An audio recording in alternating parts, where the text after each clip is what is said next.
that these people, the munafiqeen, and may Allah save me and save you from this, that they claim that they aid Islam with their tongue and with their hands, but yet in reality they only harm Islam and the Muslims.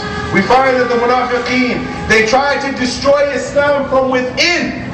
From within Islam, the munafiqeen are working day and night, trying to breed corruption and hatred and ignorance, and they have this disease of arrogance, ya ikhwan, the munafiqeen. May Allah save us from them.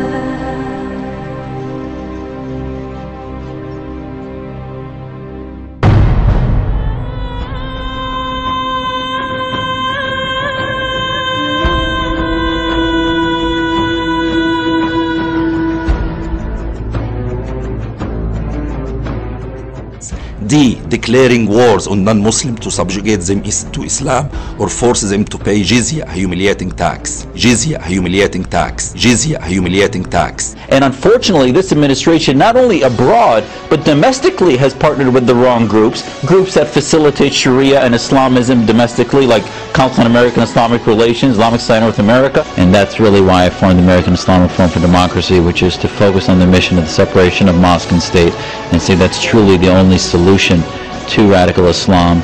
And we find that many mosques, if not most of them, have become incubators of political Islam and the idea of the movement of Sharia in government. What is your message to the Israeli people, to the Jewish people? My message to them is, you are a great nation, you managed to build a great country that respects human rights, fight for it, use every tactic you can use, from military, educational, ideological, psychological, to stand against terrorism. The return of Jews to Jerusalem, the restoration of the capital of David back to the Jewish people, is to bring once again the Arabs and the Muslims from the 16th and 17th century into the 21st century.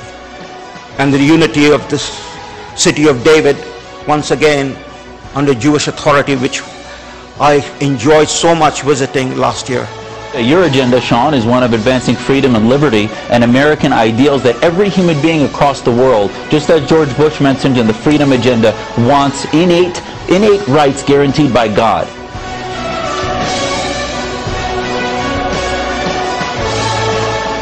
That's why when you see radical groups controlling any place, the first thing they do is they suppress women. First thing, before anything else, they tell women not to go out to wear the hijab.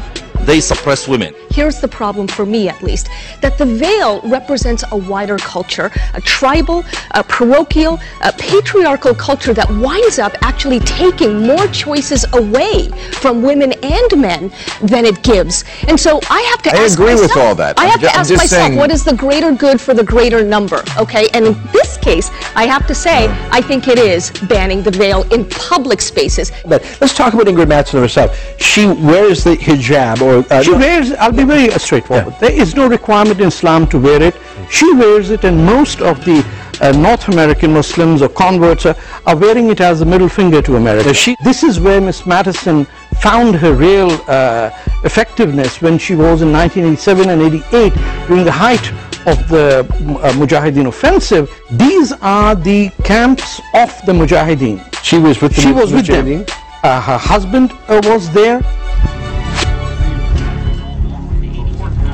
The Council on American Islamic Relations, or CARE, claims to be a peaceful Muslim civil rights organization, but a group of Republican lawmakers says CARE has a dangerous agenda. They cite this new book, Muslim Mafia, by the investigative journalist Paul Sperry, as providing conclusive documentation that CARE has ties to radical Islamists. Number one, they want the Department of Justice to explain why CARE was named as an unindicted co-conspirator in a federal terrorism trial in 2007. In that trial, the defendants were convicted of funneling money to the terrorist group Hamas. I was surprised at what they were able to dig out. It turns out they had an intern inside CARE to pull some of this stuff out. It was interesting. And they turned to a summer intern, a young man by the name of Gabbets, and they turned to him and gave him the documents to go and burn these documents, but what they didn't realize was that he was only pretending to be a Muslim convert. The reality was he was collecting evidence against these people.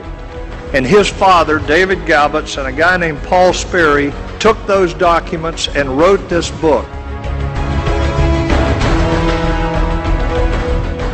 Then facade spread in the Muslim community.